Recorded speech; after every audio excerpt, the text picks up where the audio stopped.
Ya, jadi bila kita cerita tentang khurafat, bila kita cerita tentang tahyul, memang kita tak boleh larilah daripada hadis yang dibacakan oleh moderator tadi, yang dibacakan oleh Ustaz Salman tadi, iaitu hadis berkenaan dengan khurafah. Hadisu khurafah. Hadis ni riwayat Imam Ahmad. Cuma para ulama ada berbeza pendapat tentang statusnya. Al-Imam Daraqutni mendhaifkan hadis ni. Imam Daraqutni mendhaifkan kerana ada percanggahan dalam riwayatnya. Riwayat ni mujalid riwayat, tapi ada berlaku percanggahan anak murid dia. Sebahagian anak murid, 2 orang daripada anak murid meriwayatkan secara mausul daripada Aisyah radhiyallahu anha, daripada jalur Sya'bi, daripada jalur Masruq daripada Aisyah radhiyallahu anha, dan majoriti anak murid riwayat daripada Sya'bi mursalah, secara mursal. Tapi tak ada masalah, kerana orang Arab memang menggunakan istilah ni, dan ia bukan berkaitan dengan hukum hakam pun. Dia hanya sekadar cerita. Maka sebab itu para ulama bila bahas tentang isu ni, mereka akan bawa kisah ni. Kisah Nabi bercerita dengan isteri, lepas tu sebahagian daripada isteri, seorang daripada isteri kata ini hadis khurafah. Maka Nabi SAW kata khurafah ini inna khurafah rajul min uzrah, dia daripada kabilah uzrah, ya, dia satu orang lelaki yang ditawan oleh jin, kemudian dilepaskan, fayuhaddisu nas minal a'ajib, dia menceritakan kepada manusia cerita-cerita yang ajaib. Maka bermulalah istilah khurafah, dan memang orang Arab guna. Sehingga kan ulama hadis pun bila satu orang perawi sampai kepada tahap tua yang dah nyanyuk, dia akan kata yakhruf, dia punya otak tu dah bercelaru, sehingga kalam dia tu seperti kalam khurafat kan. Kalam itu macam kalam-kalam yang pelik orang dengar kan, keliru orang dengar, sebab dia dah tak apa nak ingat, dia dah lupa apa yang dia hafal ketika mana dia muda. Baik, bila disebut tentang khurafah, ada seorang syekh daripada negara Arab jugalah, dia kata ciri-ciri khurafah ni ada 2. Bila kita sebut tentang khurafah, ciri-ciri khurafah ni ada 2. Satu dia kata kadhib, satu lagi dia kata istimlah. Ada 2 ciri khurafah. Nak tahu cerita tu khurafat ataupun tidak, 2 ciri ni kena ada. Yang pertama al-kadhib. Tuan-tuan biasa dengar kadhib ni selalu. Siapa yang biasa dengan kuliah hadis, bila dengar kadhib, apa maksud kadhib? Tak confident kan? Takut salah kan? Man kadzaba alayya muta'ammida. Apa maksud dia? Siapa mendustakan aku kan? Hadis tu biasa kita dengar. Mana-mana kuliah hadis akan baca hadis tu. Maksud kadzib, nipu. Cerita yang ada unsur tipu, maka ia termasuk dalam khurafah. Yang kedua, dia ada unsur istimlah. Istimlah ni maksud apa? Orang Arab panggil milih. Biasa orang Arab dia kata malih, benda yang sedap, masin. Milih tu garam, sesuatu yang ada garam di dalamnya. Maksudnya bila kita masak tak ada garam, usah kata kita marah kan. Pak mentua apa Syawal, Tok Ahmad Al-Bab pun marah. Dia kata kari tak ada garam. Abu Mas'ud Al-Buaya kan, dia pun marah sebab tak ada garam, jadi tak sedap. Jadi khurafat ni dia senang nak lekat dalam masyarakat, bukan sebab dia bohong, tapi sebab dia ada unsur istimlah, ada unsur sedap dengar.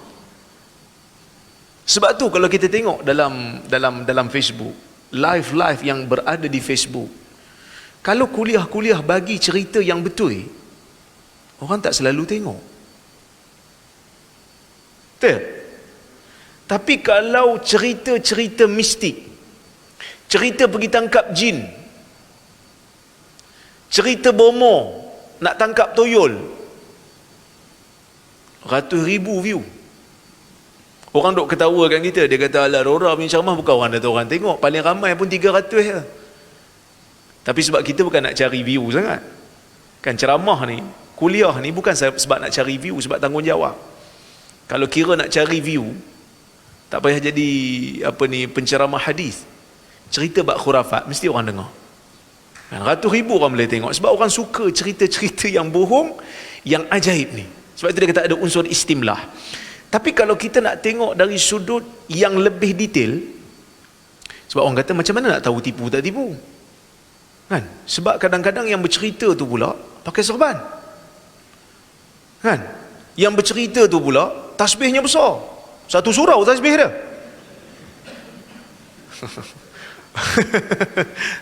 Tuan-tuan faham kan? So, tasbih dia satu surau. Takkan orang tak percaya? Kita tasbih, kita nampak tasbih paling besar pun besar-besar satu ruas jari je kan? Satu ruas jari je. Dia punya tasbih satu surau orang pegang. Duk pusing-pusing kan?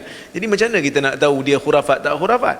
Maka para ulama kata setiap cerita ataupun kepercayaan yang tidak ada bukti, sama ada tidak ada bukti daripada dalil nas syara ataupun tidak ada bukti waqi'i, benda yang real tapi orang tak tahu mana datang cerita ni, dan akal tak boleh terima. Kalau ada bukti, akal boleh terima. Jadi inilah ciri-ciri yang ada pada cerita-cerita khurafah. Dan betul, Islam datang nak membebaskan manusia daripada cerita khurafat. Maka sebab itu Islam ni dia galakkan kita untuk menuntut ilmu. Allah Subhanahu wa taala suruh tengok alam. Allah Subhanahu wa taala kata dia ciptakan kepada kita mata, dia ciptakan kepada kita telinga. Untuk apa? Wallahu akhrajakum min butuni ummahatikum la ta'lamuna syai'. Allah Taala keluarkan kamu daripada perut ibu kamu dalam keadaan kamu tak tahu apa, tak ada ilmu. Jadi kita belajar. Mula belajar dengan apa? Kita belajar dengan apa yang kita lihat dan kita belajar dengan apa yang kita dengar. Kemudian Allah Ta'ala ciptakan kepada kita jantung untuk kita menilai. Jadi ini sumber-sumber ilmu yang ada pada insan. Bila Allah Ta'ala kata dia cipta kepada kita mata, dia cipta kepada kita telinga, maksudnya dia suruh kita belajar dengan sumber yang betul. Bila dia cipta mata, maka kita perlu belajar satu benda yang dipanggil sebagai ilmu empirikal. Apa itu ilmu empirikal? Ilmu yang berdasarkan kepada pemerhatian. Tengok, ulang-ulang tengok. Maka kita akan dapati, kita akan buat eksperimen. Kelas sekali baru kita percaya. Kan? Kita buat eksperimen, kita ulang-ulang tengok, dan kita percaya. Dengar, bila kita dengar satu benda, Allah Subhanahu wa taala tak tinggalkan untuk kita dengar semua benda. Allah Subhanahu wa taala kata apa? In ja'akum fasiqun binaba'in fatabayyanu. Bila kau nak belajar tentang sesuatu berdasarkan kepada kaedah dengar yang kau tak tengok, engkau kena ada satu lagi konsep yang dipanggil sebagai konsep tabayyun. Konsep siasat. Cek betul ke tidak. Maka ini yang diajar oleh agama. Maka sebab itu dalam hadis yang Ustaz Salman baca tadi, Nabi SAW sebut clear, la adwa wala tiyarah wala hamata wala safar. Ini kepercayaan Arab zaman dulu. Dia percaya penyakit berjangkit. Dia percaya penyakit berjangkit dengan sendirinya. Sehingga bila Nabi SAW sebut la adwa, tidak ada jangkitan yang berlaku dengan sendirinya, para sahabat, ini kata sahabat ni diajar oleh Nabi SAW untuk berfikir. Bila Nabi mengajar, sahabat tanya, ya Rasulullah, apa pandangan kamu tentang unta yang berada di tengah-tengah padang pasir ka'annahu dhiba, seperti dia punya elok tu macam dhiba ni dalam bahasa macam apa, kancil kan? Ghazal, bukan kancil, apa dia, saya pun lupa dah nama binatang. Dia kancil kecil kan? Apa Ghazal? Pelanduk? Bukan zip. Rusa. Yang cantik macam rusa dia punya bulu. Tiba-tiba datang satu unta yang berkurap. Dia menjangkitkan unta yang cantik tadi tu. Kan?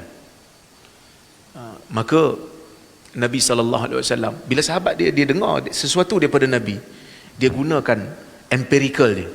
Dia tengok yang berlaku di alam nyata. Bila Nabi SAW nafikan jangkitan berlaku dengan sendiri, melainkan dengan izin Allah, maka sahabat tengok, ada je unta yang asal sihat, tiba-tiba bercampur dengan unta yang ajrab, unta yang sakit, yang berkudih ni, tiba-tiba yang sihat ni pun jadi berkudih. Maka Nabi SAW suruh dia fikir lagi dalam. Nabi kata, faman a'dal awal. Kalau betul dia berjangkit dengan sendiri, bukan sebab Tuhan yang izinkan, bukan sebab Tuhan yang jadikan. Yang mula-mula kena kudih tu, yang mula-mula kena kurap tu, siapa yang jadikan? Dia berjangkit daripada mana? Maka para sahabat mula berfikir, oh betul juga. Kan? Itu yang pertama. Kemudian yang kedua, Nabi SAW kata wala tiyarah, tidak ada kepercayaan kepada burung. Tengok burung terbang belah kanan, terbang belah kiri, semua tu ada kepercayaan. Maka Nabi SAW kata aqirru tayra ala awkariha ala maknatiha, biarkan burung tu berada di sarang, tak ada kaitan. Wala hamata, tadi Ustaz Salman dah sebut, wala safara, dan tidak ada kepercayaan sial pada bulan Safar. Kan? Tidak ada kepercayaan sial pada bulan Safar. Maksudnya bulan tak bulan ni tak ada kaitan. Kerana Allah Subhanahu wa taala kata qul la yusibana illa ma kataballahu lana. Katakan wahai Muhammad, tidak sekali-kali menimpa kita melainkan apa yang Allah Azza wa Jalla telah tetapkan ke atas kita. Huwa maulana, dialah tempat bergantungnya kami. Maksudnya ayat ni kalau kita baca, kita akan tahu Allah yang menentukan segala-galanya. Jadi bila kita dah diajar dengan satu konsep ni, kita akan terhindar daripada sebarang unsur khurafah. Kalau kita dengar pun kita akan kata, ish, tak betul ni. Bahkan ulama hadis siap letak kaedah lagi, nak terima ataupun tidak sesebuah hadis hanya dengan melihat matan, tak perlu tengok sanad. Mula-mula tengok teks, kita dah boleh ragu dah. Apa dia? Bila hadis tersebut menyanggahi akal. Bila hadis kita dengar hadis, betul ke ni? Akal tak boleh terima dan kita KIV. Kita tak boleh terus kata palsu. Sebab kita bukan hafiz kabir macam ulama zaman dulu. Kita bukan macam Uqaili, kita bukan macam Ibnu Adi yang hebat tu. Kita bukan macam Daraqutni. Tapi at least kita letak KIV dululah. Macam pelik sikit hadis ni. Akal kita rasa macam tak boleh nak cerna kan. Maka kita boleh KIV bila bercanggah dengan akal. Umpamanya bila kita dengar ada orang baca hadis, man haddasa hadisan fa'atasa indahu fahuwa dalilu sidqihi. Siapa yang baca hadis kemudian dia bersin, itu tanda dia betul. Kan? Macam tu untunglah orang yang sedung. Mungkin saya bila baca hadis saya tak bersin, jadi geng-geng belah sana tak apa nak percaya kan. Akal kata tak boleh nak terima. Ataupun hadis-hadis yang mengandungi unsur mujazafah, unsur melampau. Siapa tak potong kuku selama 40 hari, 40 hari ke? Saya tak apa ingat hadis palsu ni. Siapa tak potong kuku selama seminggu, selama seminggu tak potong kuku, dosanya seperti memelihara sekandang babi. Cina tokek babi pun kata, lebih baik you potong kuku lepas tu bela babi lah, untung juga. Kita bukan nak nafi potong kuku ni ada fadilat, dia sunnah. Tapi seminggu tak potong sampai dosa berganda-ganda ni, bukan macam itulah cara Islam mengajar umat kan. Tapi bila mana kita berada jauh daripada kuliah-kuliah hadis, sebenarnya kuliah-kuliah Quran banyak. Dan Quran ni sebenarnya kita tak ada ragu sebab Quran ada dalam mushaf. Tapi kuliah-kuliah hadis ni kurang sikit. Kuliah-kuliah hadis ni kurang. Kalau ada hadis pun kebanyakannya bukan nak ajar masyarakat cara nak nilai hadis ataupun cara nak orang kata apa, saring hadis. Lebih kepada baca teks ambil faedah, baca teks ambil faedah. Itu yang kadang-kadang apa saja yang ada dalam kitab dia terima. Ada dalam kitab. Ingat 2-3 hari sudah ada orang, bila orang tanya saya video lama kan, dia tanya pasal isu Nur Muhammad. Saya kata hadis tu tak ada dalam Musannaf Abdul Razak yang dicetak. Dia kata ada. Mana pula kata tak ada? Jadi dia pun buat reaction lah. Dia ambil video saya, lepas tu dia komen. Dia kata saya ambil buku daripada Juz'ul Mafqud min Musannaf Abdul Razak, juzuk yang hilang tetapi telah dijumpai daripada Musannaf. Ni ada. Komen bawah tu semua kutuk saya lah. Apa punya PhD baca tak habis. Sebenarnya memanglah tuan-tuan, kalau ada 2 PhD pun baca mana nak habis. Kitab kan banyak. Tapi bila dia bahas tentang kitab tu, penuntut ilmu hadis tahu isu tu. Siapa yang belajar ilmu hadis dia tahu isu tu. Juzuk yang hilang tu, yang dikatakan telah dijumpai tu, memang orang-orang belajar hadis tahu, tapi juzuk tu palsu. Manuskrip tu manuskrip yang palsu. Imam Abdul Razak Sa'ani meninggal 211 Hijrah. Kalau manuskrip tu ada, dia punya manuskrip tu mesti umur dia ribuan tahun. Tulisan dia mesti tulisan lama. Tapi orang yang mengeluarkan juzuk tu, bila dia keluarkan manuskrip tu tulisan dia tulisan baru daripada India. Begitu hebat ulama Islam. Tulisan pun dia kenal tulisan zaman bila. Kalau orang yang kaji tulisan Ibn Taymiyah, dia tahu. Bila ada orang bawa satu manuskrip, dia kata ini tulisan Ibn Taymiyah. Dia tengok tulisan, ni bukan tulisan Ibn Taymiyah. Dia kenal. Ni bukan tulisan Ibn Hajar. Dia kenal. Begitulah ulama Islam ni jaga keaslian sumber. Kan?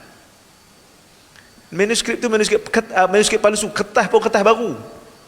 Jadi ramailah ulama-ulama hadis semasa ni, Syekh Tarifinya, Syekh Umayyidnya, Syekh Abdullah As-Sa'adnya, sehingga kan Syekh Ahmad Ma'bad daripada Azhar sendiri pun dia kata naskah ni naskah yang tidak boleh dipercayai. Tulisannya tulisan baru. Maka orang tekan yang mengeluarkan manuskrip tu, iaitu Dr. Isa Al-Himyari. Orang tekan mana manuskrip asal kalau betul? Dia kata manuskrip asal dah terbakar dekat Soviet waktu perang. Kita kata ni satu lah. Orang belajar hadis, dia akan cari sumber. Dia tak boleh kata asal ada dalam kitab, tak boleh. Bahkan orang belajar hadis ni, ini tiga-tiga ni Ustaz Syamu hadis kan? Orang belajar hadis ni, kalau dalam kitab yang bukan asli, maksudnya kitab yang bukan nukil hadis dengan sanad, katalah Ibnu Kathir dalam tafsir dia nukil sebuah hadis, dia kata hadis ni riwayat Ahmad. Orang belajar hadis tak boleh ambil hadis daripada situ lepas tu kata Imam Ahmad riwayat, tak boleh. Kena pergi cari Musnad Ahmad, kerana takut ada kesilapan dalam nukilan. Yang tak percaya dengan ulama ke? Bukan tak percaya, tapi kita kena hati-hati. Dan hati-hati ni salah ke? Tak salah. Kalau dalam bab yang ada asal, dalam bab hadis yang memang ulama muktabar pun kita disuruh untuk berhati-hati, apatah lagi dalam bab yang tak ada asal, bab khurafat. Macam mana kita nak terima? Sebab itu orang yang biasa melazimi kuliah hadis, yang gurunya mengajar kita untuk berhati-hati sebelum percaya sesuatu perkara, dia akan selamat daripada bab-bab khurafat ni. Dia tekan, orang yang keluar kata Dr. Isa Hamiyari itu dia tekan sehingga dia kata macam tu lah. Dan mukaddimah dia, yang naskah yang palsu tu, masa dia mula-mula keluar, mukaddimah dia ditulis oleh seorang tokoh hadis daripada Mesir. Nama dia Mahmud Said Mamduh. Dia tulis mukaddimah. Akhirnya bila dah kena tekan, dibuktikan memang naskah itu palsu, manuskrip itu palsu, akhirnya dia tarik balik. Dia kata betul lah, memang tak boleh percaya. Saya mula-mula tulis mukadimah tu atas dasar percaya pada Isa Himyari. Rupanya dia pun kena scam. Naskah itu, manuskrip itu berasal daripada India dan dipercayai daripada golongan Brelwi yang duk puja kubur. Jadi ini orang yang belajar hadis diajar untuk cari sumber. Tapi bila mana masyarakat kita jauh daripada kuliah hadis zaman dulu ni, kira kuliah-kuliah hadis ni dah ada dah, cuma zaman-zaman dulu kurang perbahasan hadis. Sebab tu bila muncul dia orang mengaji hadis, bagi tahu hadis ni sahih, hadis ni dhaif, hadis ni palsu, orang tak boleh terima. Orang kata apa ni, semua nak ronggah kita punya kepercayaan. Kita kata tak, ini ulama zaman dulu lagi, tapi dia tak kenal. Sampai saya dulu pernah tulis artikel, bila orang tanya, kadang-kadang orang ramai tanya, nak jawab satu-satu dalam Facebook, nak jawab dalam inbox, jadi payahlah. Kita ada banyak masa, lah kali kita buat satu status, satu post, nak baca-baca kat situ. Senang kan? Saya tulis panjang, saya letak tajuk, lepas tu saya letak teks hadis, lepas tu saya letak nukilan-nukilan ulama tentang perawi-perawi, lepas tu penilaian ulama, Lepas tu kesimpulannya hadis ni palsu. Orang tak boleh terima. Orang kata, Rora ni sikit-sikit palsu, sikit-sikit palsu, tak ada kerja lain kerja. Dia palsu je semua hadis. Sebab apa? Sebab dia tak baca tengah-tengah yang panjang tu, dia baca kesimpulan. Lepas tu ada orang bagi cadangan, Rora, lepas ni kalau kau tulis, kau tak payah letak kesimpulan. Tajuk tak payah letak, kesimpulan tak payah letak, biar dia baca daripada awal sampai sudah.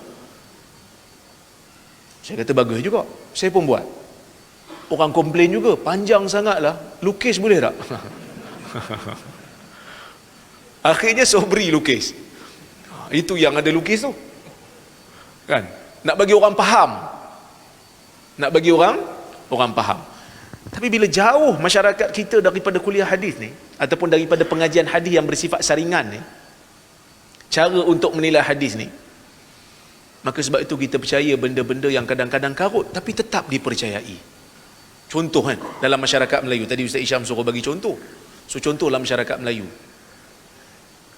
tangkap gambar 3 orang, seorang akan mati. Yang peliknya, benda ni bukan dipercayai hanya oleh orang awam. Saya ada pengalaman masa dekat UPSI dulu. Kami dekat UPSI ni, bila cuti sekolah, kami akan pergi observe anak-anak murid yang pergi praktikum dekat sekolah-sekolah. Anak murid akan pergi praktikum.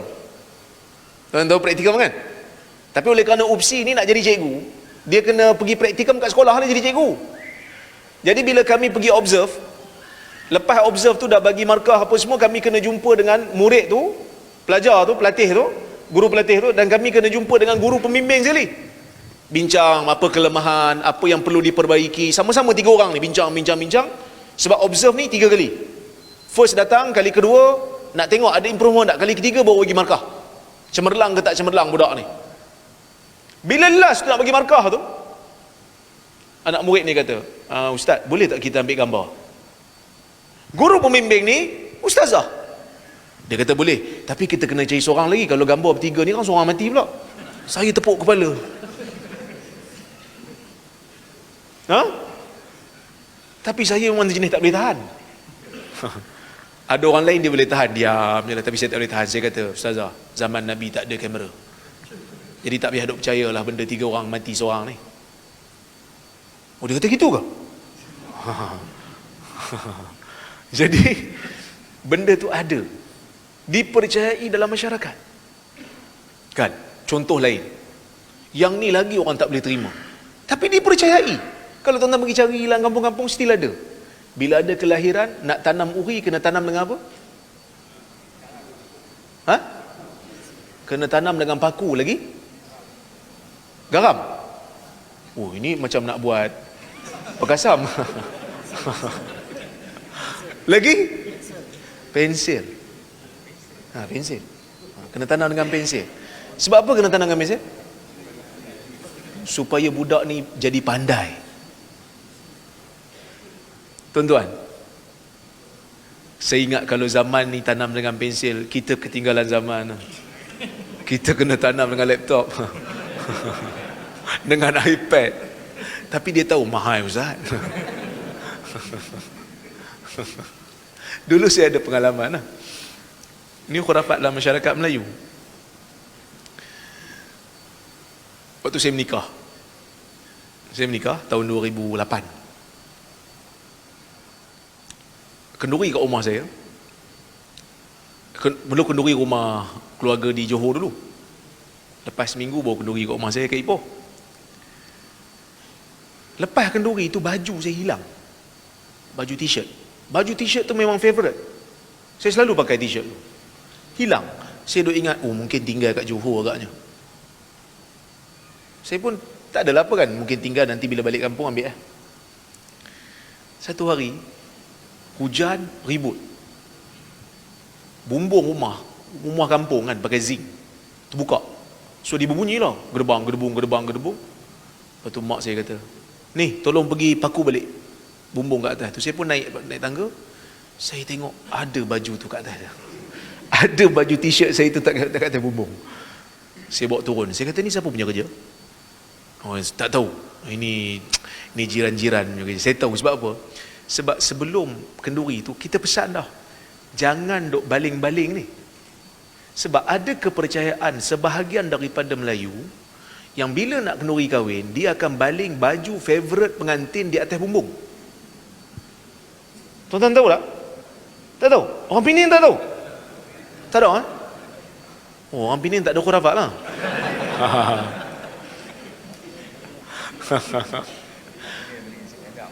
Oh, dia baling nasi, dia baling kuah. Baling baju di atas bumbung yang favourite pengantin ni nak lari daripada hujan. Sedangkan Nabi SAW ajar cara untuk alih hujan. Allahumma hawalaina wala alaina, kan? Hadis yang kita biasa dengar. Ya Allah, turunkan hujan keliling kami, jangan turun atas kami. Tapi benda tu dipercayai oleh sebahagian orang kampung. Mandi safar dipercayai. Dibuat pesta zaman dulu. Tuan-tuan terlibat tak?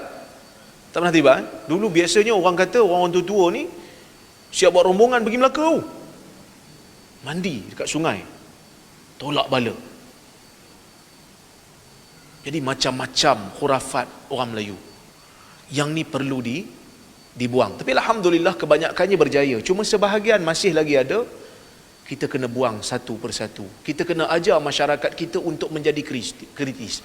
Tapi yang menjadi problem hari ni, kalau dulu orang yang buat khurafat ni orang yang mungkin jauh daripada agama, yang bukan ustaz, hari ni pakai serban tutup telinga lagi duk sebar khurafat.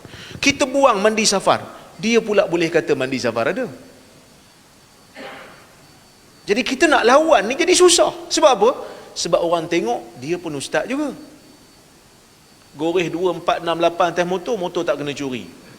Kita pun tepuk kepala, macam mana dia dapat benda ni? CV2 pun boleh boleh halang motor daripada hilang. So tuan-tuan dan puan-puan rahmati Allah sekalian, cabaran makin besar untuk lawan benda khurafat. Kalau dulu khurafat itu hanya sekadar cerita-cerita orang tua-tua, sebab tu dipanggil petua. Tapi hari ni khurafat diajar